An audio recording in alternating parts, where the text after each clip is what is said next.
ರಾಜ್ಯದಲ್ಲಿ ಎರಡನೇ ಹಂತದ ಚುನಾವಣಾ ಕಣ ರಂಗೇರಿದ್ದು ಕಾಂಗ್ರೆಸ್ ನಾಯಕರ ದಂಡಯಾತ್ರೆ ಜೋರಾಗಿದೆ. ಇಂದು ರಾಜ್ಯಕ್ಕೆ ಎಐಸಿಸಿ ನಾಯಕ ರಾಹುಲ್ ಗಾಂಧಿ ಆಗಮಿಸಲಿದ್ದಾರೆ. ಶಿವಮೊಗ್ಗ, ರಾಯಚೂರಲ್ಲಿ ಕಾಂಗ್ರೆಸ್ ಅಭ್ಯರ್ಥಿಗಳ ಪರ ರಾಹುಲ್ ಅಬ್ಬರಿಸಲಿದ್ದಾರೆ.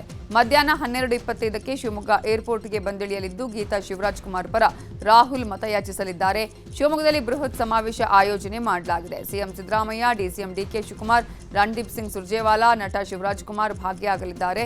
ಮಧ್ಯಾಹ್ನ 2:30ಕ್ಕೆ ರಾಯಚೂರಿಗೆ ತೆರಳುವ ರಾಹುಲ್ ಗಾಂಧಿ ಬೃಹತ್ ಸಮಾವೇಶವನ್ನು ಉದ್ದೇಶಿಸಿ ಮಾತನಾಡಲಿದ್ದಾರೆ.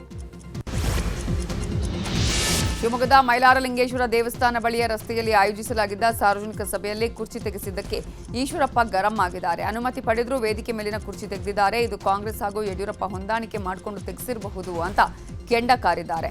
ಇನ್ನೊಮ್ಮೆ ನನ್ನ ಕಾರ್ಯಕ್ರಮಗಳಿಗೆ ತೊಂದರೆ ಕೊಟ್ಟರೆ ಪರಿಣಾಮ ನೆಟ್ಟಗಿರಲ್ಲ ಅಂತಾನೂ ಈಶ್ವರಪ್ಪ ಎಚ್ಚರಿಕೆ ಕೊಟ್ಟಿದ್ದಾರೆ. ಲೋಕಸಭಾ ಚುನಾವಣೆಯಲ್ಲಿ ಹೆಚ್ಚು ಲೀಡ್ ಕೊಡದಿದ್ರೆ ಕರೆಂಟ್ ಕೊಡಲ್ಲ ಅಂದಿದ್ದ ಶಾಸಕರಿಗೆ ಈಗ ಸಂಕಷ್ಟ ಎದುರಾಗಿದೆ. ಕಾಗವಾಡ ಕಾಂಗ್ರೆಸ್ ಶಾಸಕ ರಾಜು ಕಾಗೆಗೆ ಚುನಾವಣಾ ಅಧಿಕಾರಿಗಳು ನೋಟಿಸ್ ಕೊಟ್ಟಿದ್ದಾರೆ. 24 ಗಂಟೆ ಒಳಗೆ ವಿವರಣೆ ನೀಡುವಂತೆ ಚುನಾವಣಾ ನೀತಿ ಸಂಹಿತೆ ಉಲ್ಲಂಘನೆ ಆರೋಪದಡಿ ರಾಜು ಕಾಗೆಗೆ ನೋಟಿಸ್ ಕೊಡಲಾಗಿದೆ. ಪ್ರಚಾರ ಸಭೆಯಲ್ಲಿ ಬೇರೆ ವ್ಯಕ್ತಿಯ ವೈಯಕ್ತಿಕ ವಿಷಯ ಪ್ರಸ್ತಾಪಿಸಿ ನಮಗೆ ಕಡಿಮೆ ಲೀಡ್ ಕೊಟ್ಟರೆ ಕರೆಂಟ್ ಕಟ್ ಮಾಡ್ತೀವಿ ಅಂತ ಮತದಾರರಿಗೆ ಬೆದರಿಕೆ ಹಾಕಿದರು. ಬೀದರ್ ಚುನಾವಣಾ ಅಖಾಡದಲ್ಲಿ ಅಪ್ಪ ಮಗ ಅಬ್ಬರದ ಪ್ರಚಾರ ಮಾಡ್ತಿದ್ದಾರೆ. ಸಾಗರ್ ಖಂಡ್ರೆ ಗೆಲ್ಲಿಸೋದಕ್ಕೆ ಈಶ್ವರ್ ಖಂಡ್ರೆ ಶತಾಯಗತಾಯ ಪ್ರಯತ್ನ ಮಾಡ್ತಿದ್ದಾರೆ. ಆಳಂದ ಕ್ಷೇತ್ರದ ಮಾದನ ಹಿಪ್ಪರಗಿ, ಖಜೂರಿ ಗ್ರಾಮಗಳಲ್ಲಿ ಮತಯಾಚನೆ ಮಾಡಿದ್ರು. ಈ ವೇಳೆ ಬಿಜೆಪಿ ಅಭ್ಯರ್ಥಿ ಖೋಬಾ ವಿರುದ್ಧ ಹರಿಹಾಯ್ದ ಈಶ್ವರ್ ಖಂಡ್ರೆ ಲೂಟಿ ಹೊಡೆಯೋದನ್ನ ಬಿಟ್ಟು ಈತ ಏನು ಮಾಡಿಲ್ಲ, ಸೋಲಿನ ಭೀತಿಯಲ್ಲಿ ಏನೇನೋ ಹೇಳಿಕೆ ಕೊಡ್ತಿದ್ದಾರೆ, ಯಾರೊಬ್ಬರ ಬೆಂಬಲವೂ ಖೋಬಾಗೆ ಇಲ್ಲ ಅಂತ ಹೇಳಿದ್ರು. ರಾಜ್ಯದಲ್ಲಿ ಎರಡನೇ ಹಂತದ ಚುನಾವಣಾ ಕಾವು ಜೋರಾಗಿರುವ ಹೊತ್ತಲ್ಲೇ ಕಾಂಗ್ರೆಸ್ ಹಾಗೂ ಬಿಜೆಪಿ ನಾಯಕರು ಕೊನೆಯ ಹಂತದ ಸರ್ವೆ ಮಾಡಿಸಿದ್ದಾರೆ. ಮಧ್ಯ ಕರ್ನಾಟಕ, ಕಲ್ಯಾಣ ಕರ್ನಾಟಕ ಹಾಗೂ ಮುಂಬೈ ಕರ್ನಾಟಕದಲ್ಲಿ ಜನರ ಒಲವೇನು, ಪ್ಲಸ್ ಏನು, ಮೈನಸ್ ಏನು ಅನ್ನೋದನ್ನ ಅರಿಯೋದಕ್ಕೆ ಸರ್ವೆಯ ಮೊರೆ ಹೋಗಿದ್ದಾರೆ. ಇದರ ಆಧಾರದ ಮೇಲೆಯೇ ಕೊನೆ ದಿನಗಳ ತಯಾರಿ ಮಾಡಿಕೊಳ್ತಿದ್ದಾರಂತೆ.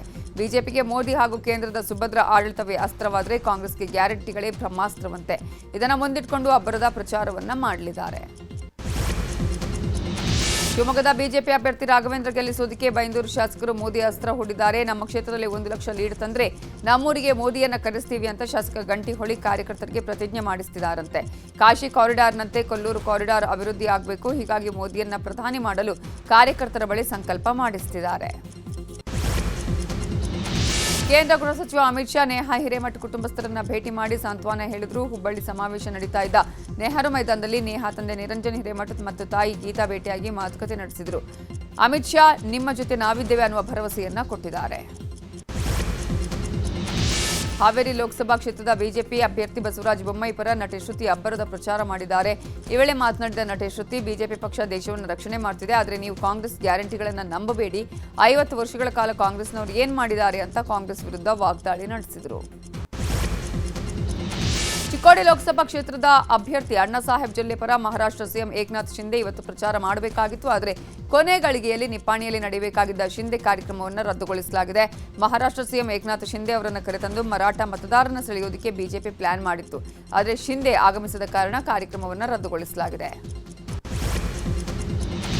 ಕೊಪ್ಪಳದಲ್ಲಿ ಗೃಹಲಕ್ಷ್ಮಿ ಗುದ್ದಾಟ ಜೋರಾಗಿದೆ. 3 ತಿಂಗಳಿಂದ ಸರಿಯಾಗಿ ಹಣ ಹಾಕ್ತಿರಲಿಲ್ಲ, ಆದರೆ ಈಗ ಚುನಾವಣೆ ಇರೋದ್ರಿಂದ ಎಲ್ಲರ ಖಾತೆಗೆ ಹಣ ಹಾಕ್ತಿದ್ದಾರೆ. ಮಹಿಳಾ ಮತದಾರರನ್ನು ಸೆಳೆಯೋದಕ್ಕೆ ಗೃಹಲಕ್ಷ್ಮಿ ಹಣದ ಮೂಲಕ ಆಮಿಷ ಕೊಡ್ತಿದ್ದಾರೆ ಅಂತ ಬಿಜೆಪಿ ಮಾಜಿ ಶಾಸಕ ಬಸವರಾಜ ದಡಿಸಗೂರು ಆಕ್ರೋಶ ವ್ಯಕ್ತಪಡಿಸಿದ್ದಾರೆ. ಇದಕ್ಕೆ ಪ್ರತಿಕ್ರಿಯೆ ನೀಡಿದ ಗ್ಯಾರಂಟಿ ಯೋಜನೆಯ ಅನುಷ್ಠಾನ ಸಮಿತಿ ಅಧ್ಯಕ್ಷ ರೆಡ್ಡಿ ಶ್ರೀನಿವಾಸ್ ತಿರುಗೇಟು ಕೊಟ್ಟಿದ್ದಾರೆ. ಕೊಪ್ಪಳ ಜಿಲ್ಲೆಯಲ್ಲೇ 2,95,000 ಮಹಿಳೆಯರಿಗೆ ಪ್ರತಿ ತಿಂಗಳು ಹಣ ಹಾಕಿದ್ದೇವೆ ಅಂದರು. ಬೆಂಗಳೂರಲ್ಲಿ ಇದೇ ಮೊದಲ ಬಾರಿಗೆ ಬಿಸಿಲಿನ ತಾಪ ಬರೋಬ್ಬರಿ 40 ಡಿಗ್ರಿ ಸೆಲ್ಸಿಯಸ್ ಗಡಿ ದಾಟಿದೆ. ನಗರದ ಕೆಂಗೇರಿ ಹಾಗೂ ಉಳ್ಳಾಳದಲ್ಲಿ ಕಳೆದ ಮಂಗಳವಾರ ಬರೋಬ್ಬರಿ 41.8 ಡಿಗ್ರಿ ಸೆಲ್ಸಿಯಸ್ ಗರಿಷ್ಠ ಉಷ್ಣಾಂಶ ದಾಖಲಾಗಿದೆ ಅಂತ ಕರ್ನಾಟಕ ನೈಸರ್ಗಿಕ ವಿಪತ್ತು ಉಸ್ತುವಾರಿ ಕೇಂದ್ರ ತಿಳಿಸಿದೆ. ನಿನ್ನೆಯೂ ಸಹ 38.1 ಡಿಗ್ರಿ ಸೆಲ್ಸಿಯಸ್ ಗರಿಷ್ಠ ಉಷ್ಣಾಂಶ ದಾಖಲಾಗುವ ಮೂಲಕ ಕಳೆದ 13 ವರ್ಷದಲ್ಲಿ ಮೇ ತಿಂಗಳಲ್ಲಿ ಅತಿ ಹೆಚ್ಚು ಗರಿಷ್ಠ ಉಷ್ಣಾಂಶ ಇದಾಗಿದೆ. ರಾಜ್ಯದಲ್ಲಿ ಬಿಸಿಗಾಳಿಯ ತೀವ್ರತೆ ದಿನದಿಂದ ದಿನಕ್ಕೆ ಜಾಸ್ತಿ ಆಗ್ತಾ ಇದ್ದು ಉತ್ತರ ಕರ್ನಾಟಕದ 6 ಜಿಲ್ಲೆಗಳಿಗೆ ಮುಂದಿನ 5 ದಿನ ಬಿಸಿಗಾಳಿಯ ರೆಡ್ ಅಲರ್ಟ್ನ ಎಚ್ಚರಿಕೆ ನೀಡಲಾಗಿದೆ. ಬಾಗಲಕೋಟೆ, ಬೆಳಗಾವಿ, ಧಾರವಾಡ, ಗದಗ, ಹಾವೇರಿ ಮತ್ತು ಕೊಪ್ಪಳ ಜಿಲ್ಲೆಗಳಲ್ಲಿ ರೆಡ್ ಅಲರ್ಟ್, ಹಾಗೆಯೇ ಕಲಬುರಗಿ, ಚಿತ್ರದುರ್ಗ, ಕೋಲಾರ, ಚಿಕ್ಕಬಳ್ಳಾಪುರ, ಮಂಡ್ಯ, ಮೈಸೂರು, ತುಮಕೂರು, ಯಾದಗಿರಿ ಜಿಲ್ಲೆಗಳಿಗೆ ಆರೆಂಜ್ ಅಲರ್ಟ್ ನೀಡಲಾಗಿದೆ. ಗರಿಷ್ಠ ಉಷ್ಣಾಂಶ 40 ಡಿಗ್ರಿ ಸೆಲ್ಸಿಯಸ್ಗಿಂತ ಹೆಚ್ಚು ದಾಖಲಾಗುವ ಜಿಲ್ಲೆಗಳಿಗೆ ಬಿಸಿಗಾಳಿಯ ಎಚ್ಚರಿಕೆಯನ್ನು ನೀಡಲಾಗುತ್ತೆ. 60 ವರ್ಷಗಳಲ್ಲಿ ಇದೇ ಮೊದಲ ಬಾರಿಗೆ ಕಾವೇರಿ ಉಗಮಸ್ಥಾನ ಕೊಡಗಿನಲ್ಲಿ ಭೀಕರ ಜಲಕ್ಷಾಮ ಎದುರಾಗಿದೆ. ನದಿಯ ಒಡಲು ಸಂಪೂರ್ಣ ಬತ್ತಿ ಹೋಗಿದ್ದು ಕುಶಾಲನಗರದ ಕಾವೇರಿ ಸೇತುವೆ ಬಳಿ ಹನಿ ನೀರಿಲ್ಲದಂತಾಗಿದೆ. ಹಲವು ಗ್ರಾಮಗಳಲ್ಲಿ ನೀರಿಗೆ ಬರ ಶುರುವಾಗಿದ್ದು ಜಾನುವಾರುಗಳು ಪರದಾಡುವಂತಾಗಿದೆ. ರಾಜ್ಯದಲ್ಲಿನ ಬರ, ಕುಡಿಯುವ ನೀರಿನ ತೀವ್ರ ಸಮಸ್ಯೆ ನಡುವೆಯೂ ಕಾವೇರಿ ನೀರು ಬಿಡುಗಡೆಗೆ ಪಟ್ಟು ಹಿಡಿದ ತಮಿಳುನಾಡಿಗೆ ಕಾವೇರಿ ನೀರು ನಿಯಂತ್ರಣ ಸಮಿತಿ ತಪರಾಕಿ ಹಾಕಿದೆ. ಮತ್ತೆ 2.5 ಟಿಎಂಸಿಯಷ್ಟು ನೀರನ್ನ ಬಿಡುಗಡೆ ಮಾಡುವಂತೆ ಕರ್ನಾಟಕಕ್ಕೆ ಆದೇಶ ಕೊಡಬೇಕು ಅಂತ ತಮಿಳುನಾಡಿನ ಮನವಿಯನ್ನ ಸಮಿತಿ ತಿರಸ್ಕರಿಸಿದೆ. ಕೋವಿಶೀಲ್ಡ್ ಲಸಿಕೆಯಿಂದ ಬರಬಹುದಾದ ಅಡ್ಡ ಪರಿಣಾಮಗಳು ಮತ್ತು ಅಪಾಯಕಾರಿ ಅಂಶಗಳನ್ನು ಪರೀಕ್ಷಿಸಲು ನಿವೃತ್ತ ಸುಪ್ರೀಂ ಕೋರ್ಟ್ ನ್ಯಾಯಾಧೀಶರ ಮೇಲ್ವಿಚಾರಣೆಯಲ್ಲಿ ವೈದ್ಯಕೀಯ ತಜ್ಞರ ಸಮಿತಿಯನ್ನು ರಚಿಸಬೇಕು ಅಂತ ಸುಪ್ರೀಂ ಕೋರ್ಟ್ನಲ್ಲಿ ಅರ್ಜಿ ಸಲ್ಲಿಸಲಾಗಿದೆ. ಬ್ರಿಟನ್ ತಯಾರಿಕಾ ಕೋವಿಶೀಲ್ಡ್ ಲಸಿಕೆ ಪಡೆದವರಿಗೆ ರಕ್ತ ಹೆಪ್ಪುಗಟ್ಟುವಿಕೆಗೆ ಕಾರಣ ಆಗಬಹುದು ಅಂತ ಆಸ್ಟ್ರಾಜೆನಿಕಾ ಸಂಸ್ಥೆ ಹೇಳಿದೆ. ಕಾರಣ ಲಸಿಕೆಯ ಅಡ್ಡ ಪರಿಣಾಮಗಳಿಂದಾಗಿ ತೀವ್ರವಾಗಿ ಅಂಗವಿಕಲರಾದ ಅಥವಾ ಸಾವನ್ನಪ್ಪಿದವರಿಗೆ ಪರಿಹಾರ ನೀಡಲು ಕೇಂದ್ರ ಸರ್ಕಾರಕ್ಕೆ ಸೂಚಿಸಬೇಕು ಅಂತ ಕೋರ್ಟ್ಗೆ ಅರ್ಜಿ ಸಲ್ಲಿಸಲಾಗಿದೆ. ಬೆಂಗಳೂರಿನ ಜ್ಞಾನಭಾರತಿ ಪೊಲೀಸ್ ಠಾಣಾ ವ್ಯಾಪ್ತಿಯಲ್ಲಿ ವಿದ್ಯಾರ್ಥಿ ಅನುಮಾನಾಸ್ಪದವಾಗಿ ಸಾವನ್ನಪ್ಪಿರುವ ಘಟನೆ ನಡೆದಿದೆ. ಚಿಕ್ಕಬಳ್ಳಾಪುರ ಮೂಲದ ರಂಗನಾಥ್ ಮೃತ ವಿದ್ಯಾರ್ಥಿ. ಕೆಲ ತಿಂಗಳ ಹಿಂದೆ ಬಸ್ ಆಕ್ಸಿಡೆಂಟ್ನಲ್ಲಿ ಗಾಯಗೊಂಡಿದ್ದ ರಂಗನಾಥ್ ತೀವ್ರ ಅನಾರೋಗ್ಯದಿಂದ ಬಳಲ್ತಾ ಇದ್ರಂತೆ. ಆಯುರ್ವೇದಿಕ ಚಿಕಿತ್ಸೆ ಪಡೆದಿದ್ದ ರಂಗನಾಥ್ ತಿಂಡಿ ತಿಂದು ಮಲಗಿದವರು ಎದ್ದೇಳಲೇ ಇಲ್ಲ. ರಂಗನಾಥ್ ಸಾವನ್ನಪ್ಪಿದ್ದು ಹೇಗೆ ಅನ್ನುವ ಸ್ಪಷ್ಟತೆ ಇನ್ನೂ ಸಿಕ್ಕಿಲ್ಲ. ಮರಣೋತ್ತರ ಪರೀಕ್ಷೆಗಾಗಿ ಮೃತದೇಹವನ್ನು ವಿಕ್ಟೋರಿಯಾ ಆಸ್ಪತ್ರೆಗೆ ರವಾನೆ ಮಾಡಲಾಗಿದೆ. ಕೋಲಾರದ ತೊಟ್ಲಿ ಗ್ರಾಮದ ಅಲೇರಿ ಕೆರೆಯಲ್ಲಿ ಅನುಮತಿ ಇಲ್ಲದೆ ಮಣ್ಣು ಗಣಿಗಾರಿಕೆ ನಡೆಸ್ತಾ ಇದ್ದ 2 ಜೆಸಿಬಿ ವಾಹನವನ್ನು ತೊಟ್ಟಿ ಗ್ರಾಮ ಪಂಚಾಯಿತಿ ಅಧಿಕಾರಿಗಳು ವಶಕ್ಕೆ ಪಡೆದಿದ್ದಾರೆ.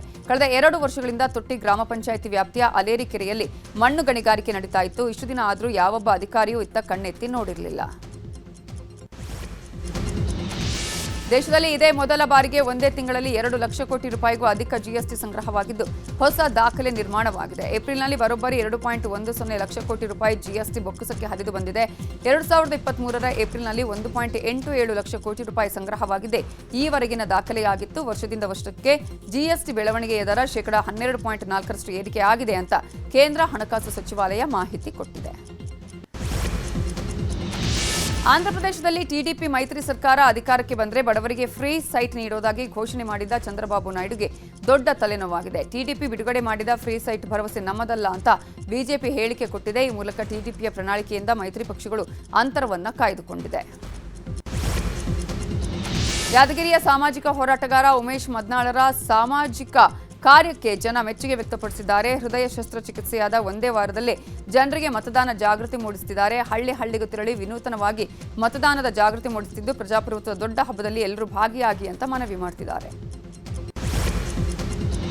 ಕೋಲಾರ ಜಿಲ್ಲೆಯಲ್ಲಿ ಬಿಸಿಲಿನ ತಾಪ 39 ಡಿಗ್ರಿ ಸೆಲ್ಸಿಯಸ್ ದಾಟಿದೆ. ಕೆರೆಗಳಲ್ಲಿ ಹನಿ ನೀರಿಲ್ಲದೆ ಪ್ರಾಣಿ ಪಕ್ಷಿಗಳು ಪರದಾಡ್ತಿವೆ. ಹೀಗಾಗಿ ಕೋಲಾರ ತಾಲೂಕಿನ ಹತ್ತೂರು ಗ್ರಾಮ ಪಂಚಾಯಿತಿಯ ಮಾಜಿ ಅಧ್ಯಕ್ಷ ಸತೀಶ್ ತಮ್ಮ ಸ್ವಂತ ಹಣದಲ್ಲಿ ಕಾಡು ಪ್ರಾಣಿಗಳಿಗೆ ಕುಡಿಯುವ ನೀರಿನ ವ್ಯವಸ್ಥೆ ಮಾಡಿದ್ದಾರೆ. ನಟ ಸಲ್ಮಾನ್ ಖಾನ್ ಅಪಾರ್ಟ್ಮೆಂಟ್ ಮೇಲೆ ಗುಂಡಿನ ದಾಳಿ ನಡೆಸಿದ್ದ ಆರೋಪಿ ಆತ್ಮಹತ್ಯೆ ಮಾಡಿಕೊಂಡಿದ್ದಾನೆ. ಆರೋಪಿ ಅನೂಸ್ ಥಾಪನ್ ಜೈಲಲ್ಲಿರುವಾಗಲೇ ಬೆಡ್ಶೀಟ್ ಮೂಲಕ ಆತ್ಮಹತ್ಯೆಗೆ ಯತ್ನಿಸಿದ್ದ. ಕೂಡಲೇ ಆಸ್ಪತ್ರೆಗೆ ದಾಖಲಿಸಿದ್ರೂ ಚಿಕಿತ್ಸೆ ಫಲಿಸದೆ ಸಾವನ್ನಪ್ಪಿದ್ದಾನೆ. ತೀವ್ರ ಆರ್ಥಿಕ ಮುಗ್ಗಟ್ಟು ಎದುರಿಸ್ತಾ ಇರುವ ಪಾಕಿಸ್ತಾನದಲ್ಲಿ ಈಗ 1 ಕೆಜಿ ಗೋಧಿ ಹಿಟ್ಟಿನ ಬೆಲೆ 800 ರೂಪಾಯಿ ದಾಟಿದೆ. ಹೀಗಾಗಿ ಒಂದು ರೊಟ್ಟಿಯ ಬೆಲೆ 25 ರೂಪಾಯಿಗಿಂತ ಜಾಸ್ತಿ ಆಗಿದೆ. ಅಲ್ಲದೆ ಬಾಳೆಹಣ್ಣಿನ ಬೆಲೆ ಕೂಡ 200 ರೂಪಾಯಿ ಗಡಿ ದಾಟಿದೆ. ಹೀಗಾಗಿ ಬೆಲೆ ನಿಯಂತ್ರಣ ಹಾಗೂ ಆಹಾರ ಪೋಲು ನಿಯಂತ್ರಣ ಉದ್ದೇಶದಿಂದ ಮದುವೆ ತಿನಿಸು ಹಾಗೂ ಭಕ್ಷ್ಯಗಳಿಗೆ ಲಗಾಮು ಹಾಕಲು ಪಾಕಿಸ್ತಾನ ಸರ್ಕಾರ ನಿರ್ಧರಿಸಿದೆ. ಗುಜರಾತ್ನ ಕೇವಾಡಿಯ ಬಳಿಯ ಸರ್ದಾರ್ ವಲ್ಲಭಭಾಯ್ ಪಟೇಲ್ ಪ್ರತಿಮೆ ಬಳಿ ಮಹಿಳಾ ಸ್ವಾವಲಂಬಿ ಯೋಜನೆ ಶುರುವಾಗಿದೆ. ಪಿಂಕ್ ಬಣ್ಣದ ಆಟೋಗಳನ್ನು ಓಡಿಸಲು ಮಹಿಳೆಯರಿಗೆ ತರಬೇತಿ ನೀಡಲಾಗಿದೆ. 60 ಆಟೋಗಳಿಗೆ ಅವಕಾಶ ಕೊಡಲಾಗಿದ್ದು ಮಹಿಳಾ ಸ್ವಾವಲಂಬಿ ಅನ್ನೋದನ್ನು ದೇಶಕ್ಕೆ ತೋರಿಸುವ ಕೆಲಸ ಮಾಡಲಾಗಿದೆ.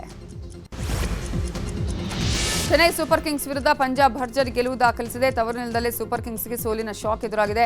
ಚೆನ್ನೈ ಕೊಟ್ಟ 162 ರನ್ಗಳ ಗುರಿ ಬೆನ್ನತ್ತಿದ ಪಂಜಾಬ್ 17.5 ಓವರಲ್ಲಿ 163 ರನ್ಗಳ ಗುರಿ ಮುಟ್ಟಿದೆ. 10 ಪಂದ್ಯದಲ್ಲಿ 5 ಪಂದ್ಯ ಸೋತಿರುವ ಚೆನ್ನೈಗೆ ಪ್ಲೇ ಆಫ್ ಹಾದಿ ಕಠಿಣವಾಗ್ತಿದೆ. ಅತ್ತ ಪಂಜಾಬ್ 10 ಪಂದ್ಯದಲ್ಲಿ 4ನೇ ಪಂದ್ಯ ಗೆಲ್ಲುವ ಮೂಲಕ ಪ್ಲೇ ಆಫ್ ಆಸೆ ಜೀವಂತವಾಗಿರಿಸಿಕೊಂಡಿದೆ.